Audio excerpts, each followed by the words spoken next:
മഹാദൈവവും രക്ഷിതാവുമായ യേശു മശിഹായ്ക്ക് മഹത്വം ഉണ്ടാകട്ടെ. ഒരു പ്രാവശ്യം കൂടെ എന്നെ ഈ മെസ്സേജിൽ കേൾക്കുന്ന എല്ലാ സഹോദരങ്ങൾക്കും കർത്താവായ യേശു ക്രിസ്തുവിൻ്റെ നാമത്തിൽ സ്നേഹ വന്ദനങ്ങളെ അറിയിക്കുന്നു.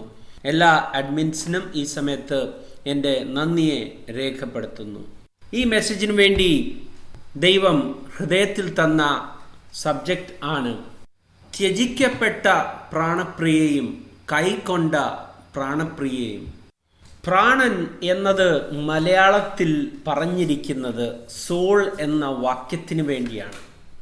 ബിലവഡ് ഓഫ് മൈ സോൾ, അതായത് പ്രാണൻ, പ്രിയ എന്ന രണ്ട് വാക്കുകൊണ്ട് ഉണ്ടായ ഒരു പദമാണ് പ്രാണപ്രിയ, അതായത് ബിലവഡ് ഓഫ് മൈ സോൾ. ആരാണ് ഈ ബിലവഡ് ഓഫ് മൈ സോൾ?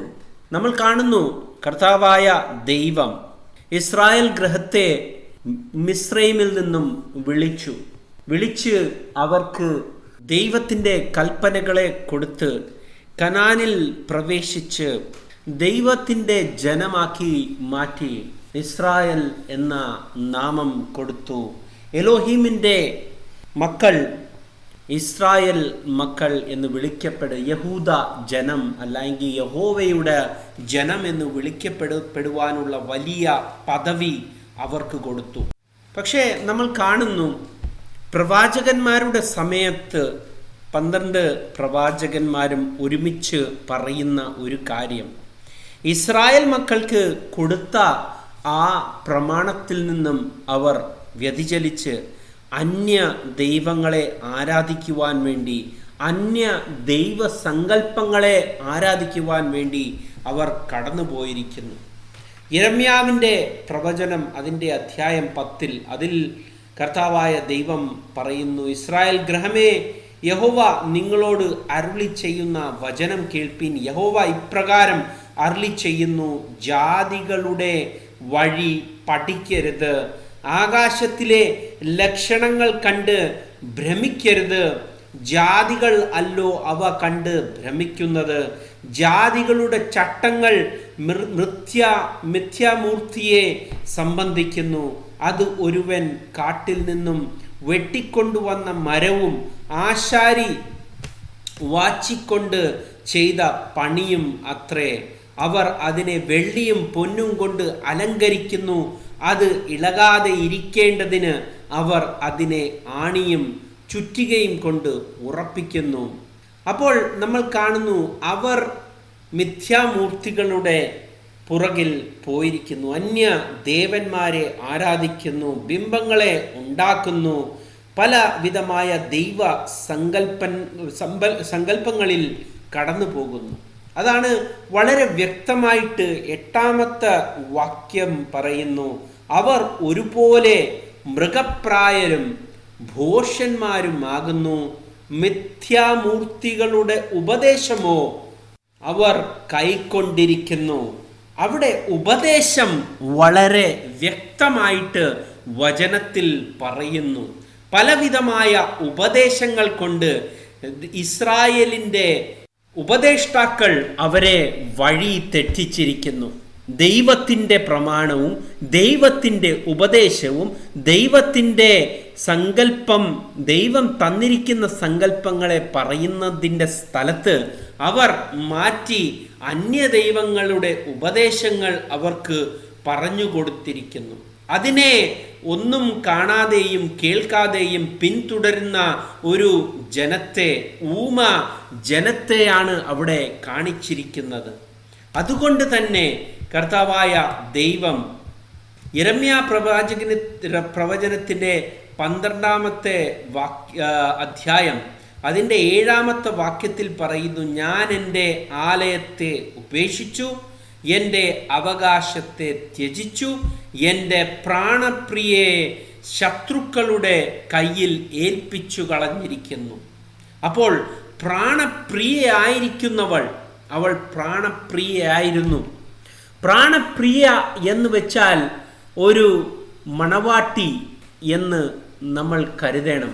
പ്രാണന്റെ പ്രിയ, പ്രാണന് എപ്പോഴും പ്രിയയായിരിക്കുന്നവൾ, അവൾക്ക് ഉണ്ടാകേണ്ട ചില പ്രത്യേകതകൾ.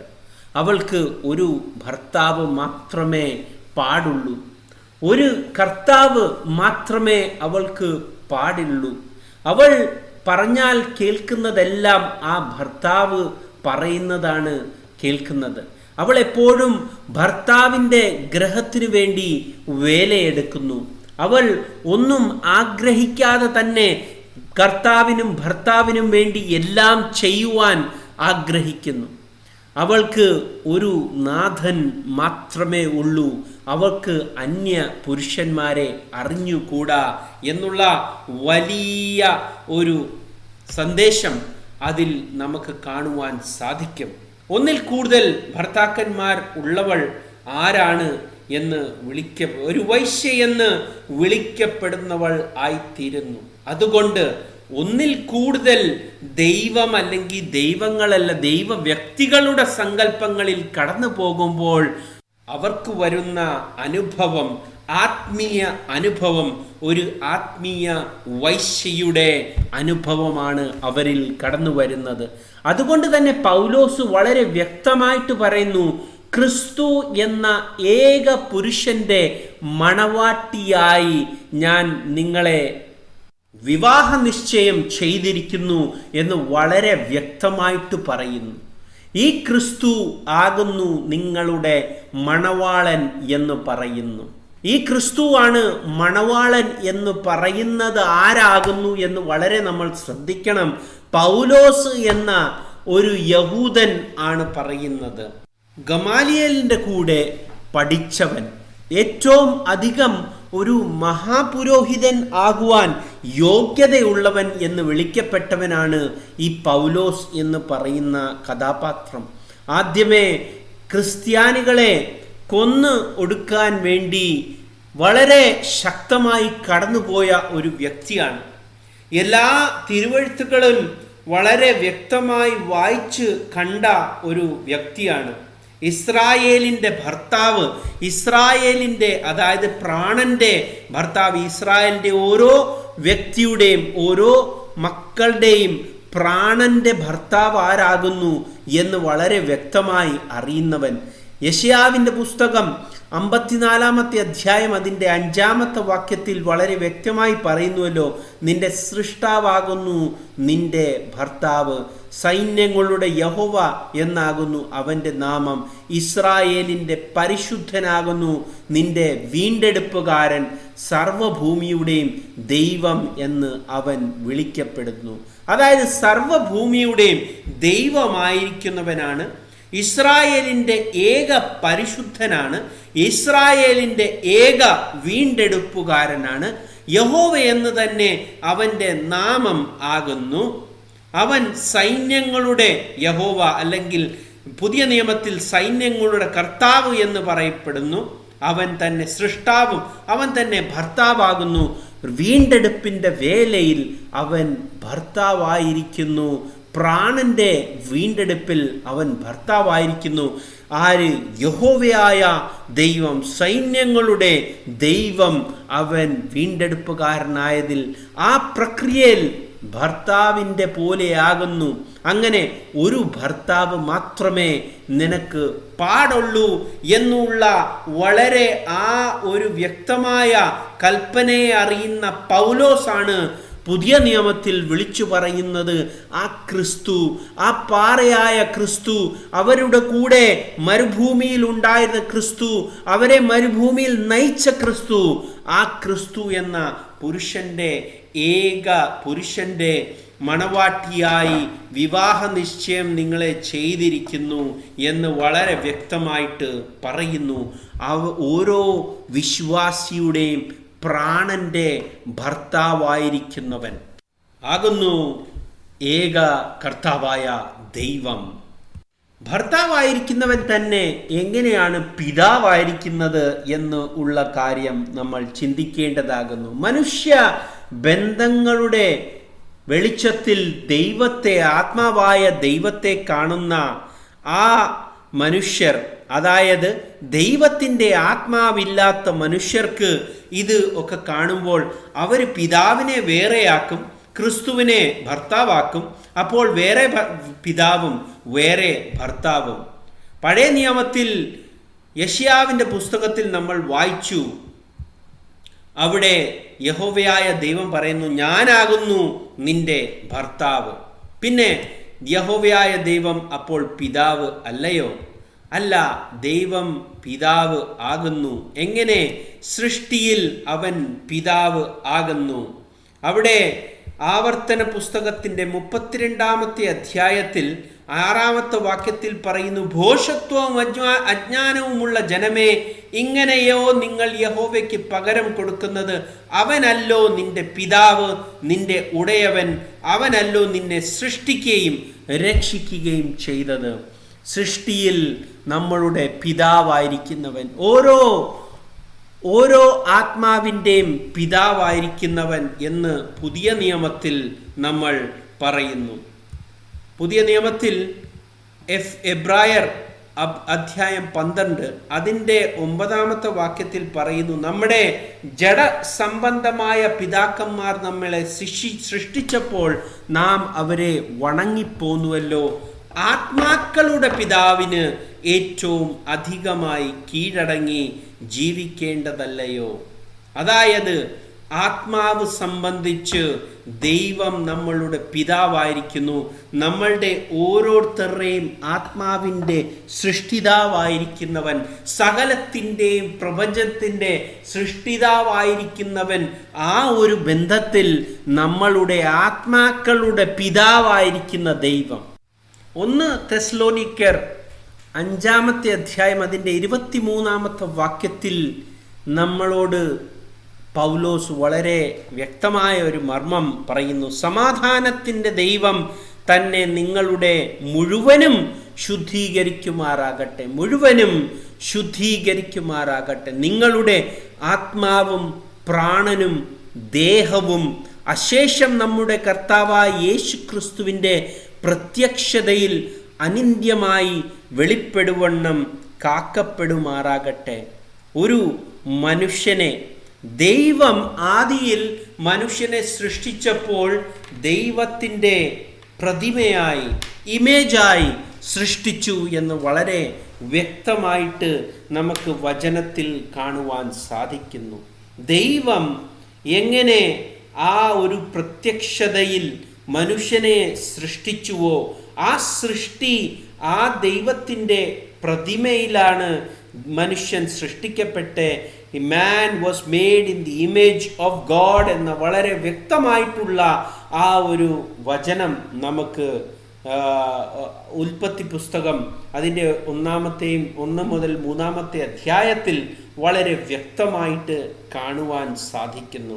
അതിൽ നമ്മൾ ദേഹം, ദേഹി അല്ലെങ്കിൽ പ്രാണൻ, ആത്മാവ് എന്ന 3 ഘടകം അതിൽ ആണ് നമ്മൾ പണിയപ്പെട്ടിരിക്കുന്നത്. തൃത്വക്കാര് ചിലപ്പം ഈ 3 in 1 എടുത്തിട്ടാണ് 3 വ്യക്തികളെ സൃഷ്ടിക്കുന്നതെങ്കിലും നമ്മൾ ആത്മാവും പ്രാണനും ദേഹവും കൂടി ഒരു വ്യക്തി മാത്രമേ ആകുന്നുള്ള ആ ഒരു വളരെ വ്യക്തമായിട്ടുള്ള കാര്യത്തെ അവർ മാറ്റിക്കൊണ്ടാണ് ഈ കാര്യത്തെ അവർ സംസാരിക്കുന്നത്. ആത്മാവും പ്രാണനും ദേഹവും കൂടുമ്പോൾ ഒരു മനുഷ്യൻ മാത്രം, ഒരു വ്യക്തി മാത്രമേ ഉള്ളൂ.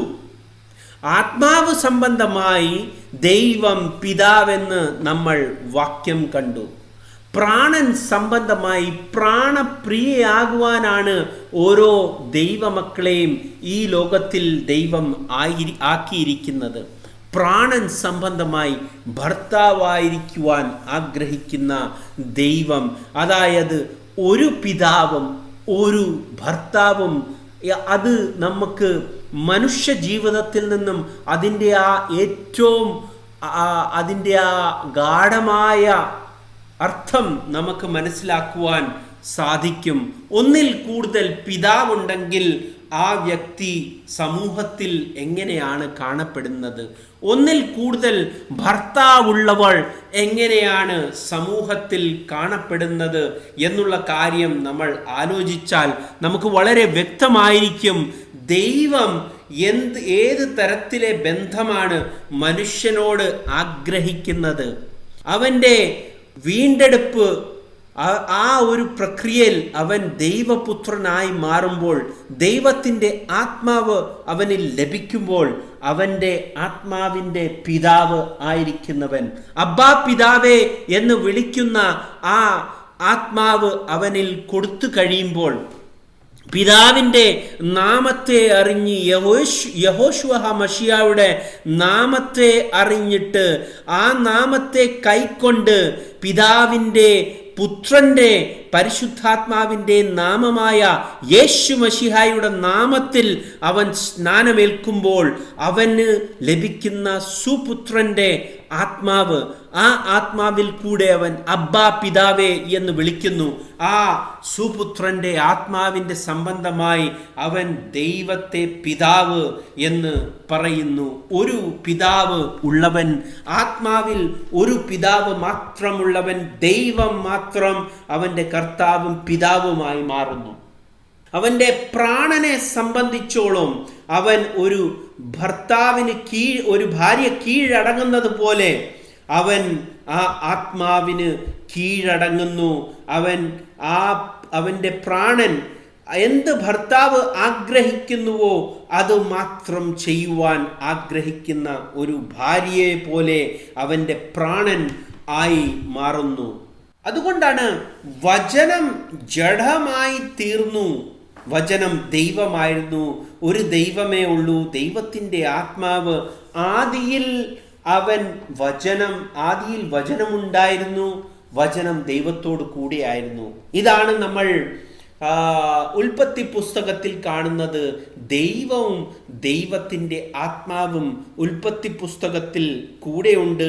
സകല പ്രവർത്തികളും അവിടെ നടക്കുന്നത് ദൈവത്തിൻ്റെ ആത്മാവ് തന്നെ ചെയ്യുന്നു എന്ന് നമ്മൾ ഉൽപ്പത്തി പുസ്തകത്തിൽ കാണുന്നു. യോഹന്നാന്റെ സുവിശേഷം 1-ാമത്തെ അധ്യായത്തിൽ നമ്മൾ കാണുന്നു, സൃഷ്ടിക്കപ്പെട്ടത് സകലവും അവൻ മുഖാന്തരം സൃഷ്ടിക്കപ്പെട്ടു, അവനു വേണ്ടി സൃഷ്ടിക്കപ്പെട്ടു എന്ന് നമ്മൾ വളരെ വ്യക്തമായിട്ട് കാണുന്നു. അപ്പോൾ വചനം എന്നത് ദൈവത്തിൻ്റെ ആത്മാവാകുന്നു.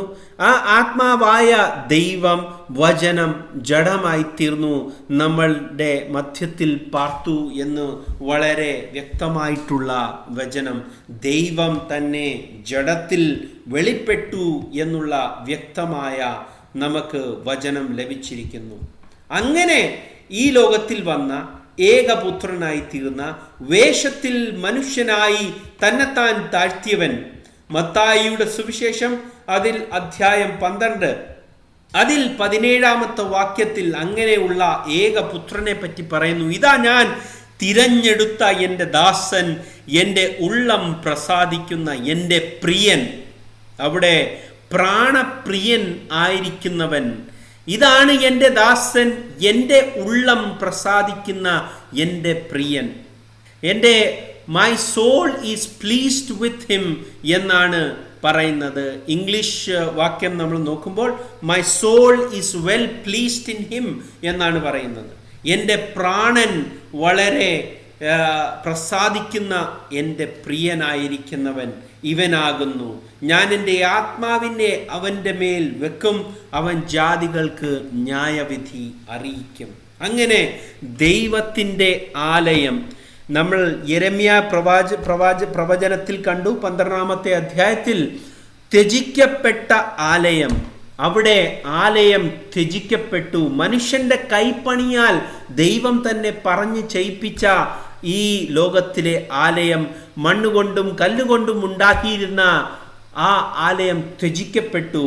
ഈ ഒരു പുതിയ ആലയം വരുമ്പോൾ വചനം ജഡമായി തീർന്ന, ആ ജഡമായി തീർന്നവനിൽ ഏക ദൈവമായ പിതാവായ ദൈവം വസിച്ചുകൊണ്ട് തൻ്റെ വേല ചെയ്തപ്പോൾ ആ ആത്മാവിൻ്റെ സകല അനുസരണത്തിലും നടന്ന അവനിലുള്ള പ്രാണൻ, ആ പ്രാണനെ പറ്റി പറയുന്നു, എൻ്റെ പ്രിയ പ്രാണപ്രിയനായിരിക്കുന്നവൻ, എൻ്റെ ഉള്ളം പ്രസാദിക്കുന്ന എൻ്റെ പ്രിയൻ എന്ന് പറയുന്നവൻ. സകലതും ആത്മാവിന് ഏൽപ്പിച്ചു കൊടുക്കുന്ന, ഞാൻ സ്വയമേ ഒന്നും ചെയ്യുന്നില്ല, പിതാവ് എന്നിൽ വസിച്ചുകൊണ്ട് തൻ്റെ വേലയെ ചെയ്യുന്നു. പിതാവ് എന്ത് ആഗ്രഹിക്കുന്നുവോ അത് തന്നെ ചെയ്യുന്ന ഒരു പ്രിയനായ ദാസൻ അല്ലെങ്കിൽ പ്രിയനായ പുത്രൻ. പിതാവിനെ അറിയുന്നവൻ, പിതാവാൽ അറിയപ്പെട്ടവൻ, പിതാവിൻ്റെ പ്രാണൻ പ്രസാദിക്കുന്ന ഒരേ ഒരു വ്യക്തി ആ സമയത്ത് ലോകത്തിൽ ഉള്ളവൻ എന്ന് നമ്മൾ അവിടെ കാണുന്നു. അപ്പോൾ പ്രാണൻ ആ ഒരു രീതിയിൽ പ്രിയൻ ആയിരിക്കുന്നവൻ, അതായത് പ്രിയ ആയിരിക്കുന്നവൻ വൾ എന്ന് പറയാം. ആ തന്നെത്താൻ താഴ്ത്തിയ നിലയിൽ, മനുഷ്യൻ്റെ നിലയിൽ പ്രാണപ്രിയൻ ആയിരിക്കുന്നവൻ. അപ്പോൾ നമ്മൾ കാണുന്നു നമ്മുടെ പ്രാണൻ സംബന്ധിച്ച് നമ്മുടെ ഭർത്താവ് ആയിരിക്കുന്നവൻ, നമ്മുടെ ആത്മാവ് സംബന്ധിച്ച്, അതായത് സ്പിരിറ്റ് സംബന്ധിച്ച് പിതാവ് ആയിരിക്കുന്ന ദൈവം, ഒരേ ദൈവം തന്നെ ആ ഒരു ബന്ധത്തിൽ, ആ ഒരു വേലയിൽ, ആ ഒരു പ്രവൃത്തിയിൽ ആ ഒരു ബന്ധത്തെ പോലെ ആയിത്തീരുന്നു. മൂന്നാമത് നമ്മുടെ ദേഹം സംബന്ധമായി. അപ്പോൾ ആത്മാവ്, ദേഹി അല്ലെങ്കിൽ സോൾ, സ്പിരിറ്റ്, സോൾ, ഇത് രണ്ടും നമ്മൾ കണ്ടു. ഇനി നമ്മുടെ ദേഹം സംബന്ധമായി എന്ത് ബന്ധമാണ് ഈ ദൈവത്തോട് നമുക്ക് ഉള്ളത് എന്ന് നമുക്ക് കാണാം. സകലത്തിന് ലാക്കും സകലത്തിനും കാരണഭൂതനുമായവൻ എന്ന് പറയുന്ന ഹെബ്രായർ അതിൻ്റെ 2-ാമത്തെ അധ്യായത്തിൻ്റെ 10-ാമത്തെ വാക്യത്തിൽ പറയുന്നു, സകലത്തിനും ലാക്കും സകലത്തിനും കാരണഭൂതനുമായവൻ അനേകം പുത്രന്മാരെ തേജസ്സിലേക്ക് നടത്തുമ്പോൾ അവരുടെ രക്ഷാനായകനെ കഷ്ടാനുഭവങ്ങളാൽ തികഞ്ഞവനാക്കുന്നത് യുക്തം ആയിരുന്നു. യോഹന്നാന്റെ സുവിശേഷം 1-ാമത്തെ അധ്യായത്തിൽ വളരെ വ്യക്തമായി പറയുന്നു, സകലത്തിനും ലാക്കും സകലത്തിനും കാരണഭൂതനായവൻ, സകലത്തിനെയും സൃഷ്ടിച്ചവൻ ആരാണ്?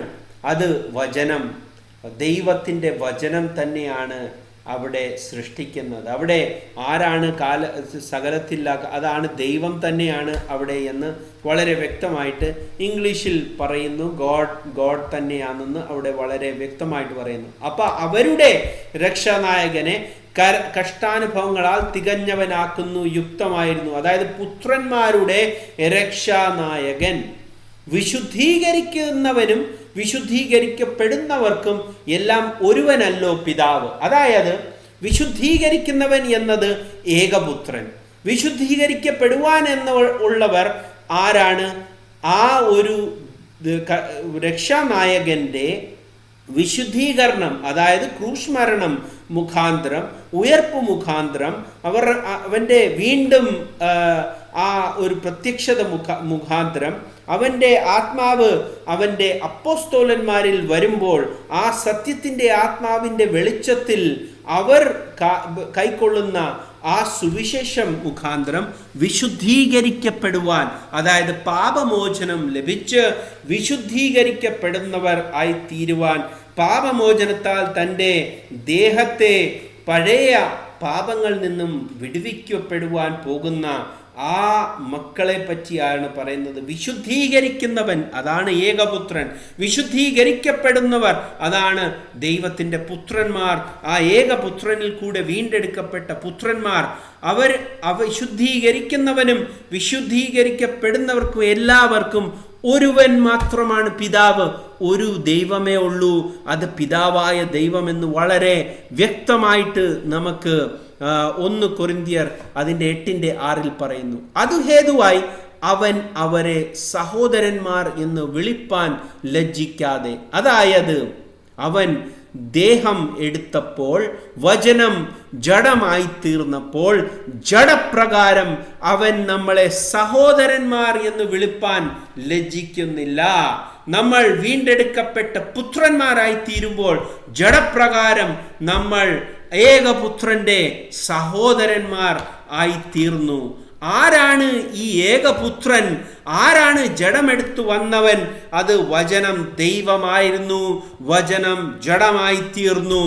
ഏക ദൈവം തന്നെ നമ്മൾക്ക് വേണ്ടി ഈ ലോകത്തിൽ ഏകപുത്രനായി രക്ഷാനായകനായി ഒരു രക്ഷാനായകൻ മാത്രമേ ഉള്ളൂ, ഒരുത്തൻ മാത്രമേ ഉള്ളൂ നമ്മുടെ രക്ഷകൻ. അത് ദൈവം തന്നെ, നമ്മുടെ ഭർത്താവായിരിക്കുന്നവൻ, പ്രാണന്റെ ഭർത്താവായിരിക്കുന്നവൻ, നമ്മളുടെ ആത്മാവിൻ്റെ അല്ലെങ്കിൽ സ്പിരിറ്റിൻ്റെ പിതാവായിരിക്കുന്നവൻ തന്നെ. അതുകൊണ്ട് പറയുന്നു, ഞാൻ നിന്റെ നാമത്തെ എൻ്റെ സഹോദരന്മാരോട് കീർത്തിക്കും. യഹോശുവ ഹമശിഹ എന്ന നാമം വെളിപ്പെടുത്തും സഭാമധ്യേ ഞാൻ നിന്നെ സ്തുതിക്കും. ആ നാമത്തെ വെളിപ്പെടുത്തിയവൻ, ആ നാമത്തെ മഹത്വപ്പെടുത്തി എന്ന് യോഹന്നാൻ 17-ാമത്തെ അധ്യായത്തിൽ പറഞ്ഞവൻ. അതുകൊണ്ട് തന്നെ 14-ാമത്തെ വാക്യത്തിൽ ഹെബ്രായർ 2 പറയുന്നു, മക്കൾ ആരുടെ മക്കൾ? പിതാവിൻ്റെ മക്കൾ, ജഡരക്തങ്ങളോട് കൂടിയവർ ആകൊണ്ട് അവനും അവരെ പോലെ, അവനും ആര്? പിതാവും അവരെ പോലെ ജഡരക്തങ്ങളോട് കൂടിയവനായി മരണത്തിൻ്റെ അധികാരിയായ പിശാചിനെ തൻ്റെ മരണത്താൽ നീക്കി ജീവപര്യന്തം മരണഭീതിയാൽ അടിമകളാക്കിയിരിക്കുന്നവരെ ഒക്കെയും വിടുവിച്ചു. ഹവ്വായ്ക്ക് ലഭിച്ച വാഗ്ദാനം, സർപ്പത്തിൻ്റെ തലയെ തല്ലി തകർക്കുന്ന ആ സ്ത്രീയുടെ സന്തതി, സ്ത്രീയുടെ വിത്ത്, the seed of the woman എന്ന് വിളിക്കപ്പെടുന്നവൻ ആരാണ്? അവൻ മക്കൾ ജഡരക്തങ്ങളോട് കൂടിയവർ ആകൊണ്ട്. ആരുടെ മക്കൾ? പിതാവിൻ്റെ മക്കൾ. ആരാണ് അവനും അവരെ പോലെ, അതായത് ജഡരക്തങ്ങളോട് കൂടിയവൻ അല്ലാത്തവൻ ജഡരക്തങ്ങളോട് കൂടിയവനായി ഈ ലോകത്തിലേക്ക് കടന്നു വന്നു. ആ മരണത്തിൻ്റെ അധികാരിയായവനെ, അതായത് സാത്താനെ, അവൻ്റെ തല തകർക്കുവാൻ, അവൻ്റെ ഭീതിയിൽ നിന്നും, മരണത്തിൻ്റെ ഭീതിയിൽ നിന്നും അടിമകളായിരിക്കുന്നവരെ ഒക്കെ വിടുവിക്കുവാൻ വേണ്ടി, മക്കൾക്ക് വേണ്ടി രക്ഷാനായകനായി തീർന്ന നമ്മുടെ കർത്താവ്. അതുകൊണ്ട് ദേഹം പ്രകാരം ഒരു പ്രാവശ്യം പത്രോസ് പറഞ്ഞതുപോലെ നിങ്ങൾ എന്ത് ചെയ്യണമെന്ന് അവർ ചോദിച്ചപ്പോൾ മാനസാന്തരപ്പെട്ട് നിങ്ങൾ ഓരോരുത്തർ കർത്താവായ യേശു ക്രിസ്തുവിൻ്റെ നാമത്തിൽ സ്നാനമേൽപ്പീൻ എന്ന് ഉള്ള വാക്യം ലഭിച്ചപ്പോൾ പാപമോചനത്തിനായി തൻ്റെ ദേഹത്തെ കഴുകി തൻ്റെ പാപത്തിൽ നിന്നും അവരെ വിടുവിക്കുവാൻ വേണ്ടി ആ പാപമോചനത്തിൻ്റെ സ്നാനമേറ്റ് ആ കർത്താവായ യേശു ക്രിസ്തുവിൻ്റെ പിതാവിൻ്റെ നാമത്തെ ഏറ്റുപറഞ്ഞ് അവർ സ്നാനമെടുക്കുമ്പോൾ അവർക്ക് പരിശുദ്ധാത്മാവെന്ന ദാനം ലഭിക്കും. ആ ദാനത്തിൽ കൂടെ അവരുടെ ദേഹം, ദേഹി, ആത്മാവ് എന്ന് ഉള്ള അവരുടെ പൂർണ്ണത, അതിൽ അവർ ശുദ്ധീകരണത്തിലെ ഉള്ള തുടക്കം അവർക്ക് ലഭിക്കുന്നു. തുടക്കം ലഭിക്കാതെ ഒരിക്കലും ഒരുത്തനും ഓട്ടം തികയ്ക്കുവാൻ സാധ്യമല്ല. അതുകൊണ്ട് തന്നെ നമ്മൾ ഈ മെസ്സേജിൽ മനസ്സിലാക്കി, ആത്മാവ് അല്ലെങ്കിൽ സ്പിരിറ്റ് പ്രകാരം നമ്മൾ അബ്ബാ പിതാവേ എന്ന് വിളിക്കുന്ന ഏക ദൈവം, നമ്മളുടെ പ്രാണൻ സംബന്ധമായി, അതായത് നമ്മുടെ സോൾ സംബന്ധമായി നമ്മുടെ ഭർത്താവായ ക്രിസ്തു ആയ ആ ദൈവം തന്നെ ഏക പുരുഷന്റെ മണവാട്ടികളെ പോലെ ക്രിസ്തുവിലേക്ക് നമുക്ക് നമ്മുടെ ശ്രദ്ധയെ കേന്ദ്രീകരിക്കാം. ക്രിസ്തുവിനെ പൂർണ്ണമായി അനുസരിക്കുന്ന മണവാട്ടികളായി തീരുവാം. ക്രിസ്തുവിൻ്റെ ആത്മാവിനെ ലഭിച്ച്, സുപുത്രന്റെ ആത്മാവിനെ ലഭിച്ച്, മത്തായിയുടെ സുവിശേഷത്തിൽ പറയുന്നത് പോലെ ഞങ്ങൾ നിങ്ങളിൽ വന്ന് വസിക്കും. അതായത് പിതാവിൻ്റെ തന്നെ ആത്മാവ്, ആ ആത്മാവിൻ്റെ ദാനം ലഭിച്ച് ആ കർത്താവിൻ്റെ പുത്രന്മാരും പ്രാണൻ പ്രകാരം മണവാട്ടികളും ദേഹം പ്രകാരം നമ്മൾ സഹോദരങ്ങൾ എന്നും വിളിക്കപ്പെടുവാൻ തന്നെ നമ്മൾ വിളിക്കപ്പെട്ടിരിക്കുന്നു. ദൈവം നിങ്ങളെ ഓരോരുത്തരെയും ഇങ്ങനെ ഈ വചനത്താൽ നല്ല മണവാട്ടികളായിരിക്കുവാൻ, പ്രാണപ്രിയ എന്ന് വിളിക്കപ്പെടുവാൻ, കൈക്കൊണ്ട പ്രാണപ്രിയ അന്ത്യനാളിൽ ഉയർത്തെഴുന്നേൽപ്പിക്കുന്ന, കൂടെ പാർക്കുവാൻ പോകുന്ന പ്രാണപ്രിയായി തീരുവാൻ നിങ്ങളെ സഹായിക്കട്ടെ എന്ന് പ്രാർത്ഥിച്ചുകൊണ്ട് എൻ്റെ വാക്കുകളെ ഞാനിവിടെ ചുരുക്കുന്നു. കർത്താവായ യഹോശുവ ഹമശിയായിക്ക് സകല മാനവും മഹത്വവും ഈ സമയത്ത് കരേറ്റുന്നു. ദൈവം നിങ്ങളെ ഏവരെയും എല്ലാവിധമായ അനുഗ്രഹങ്ങളാൽ, ആത്മീയ അനുഗ്രഹങ്ങളാൽ അനുഗ്രഹിക്കട്ടെ എന്ന് പ്രാർത്ഥിക്കുന്നു. ആമേൻ.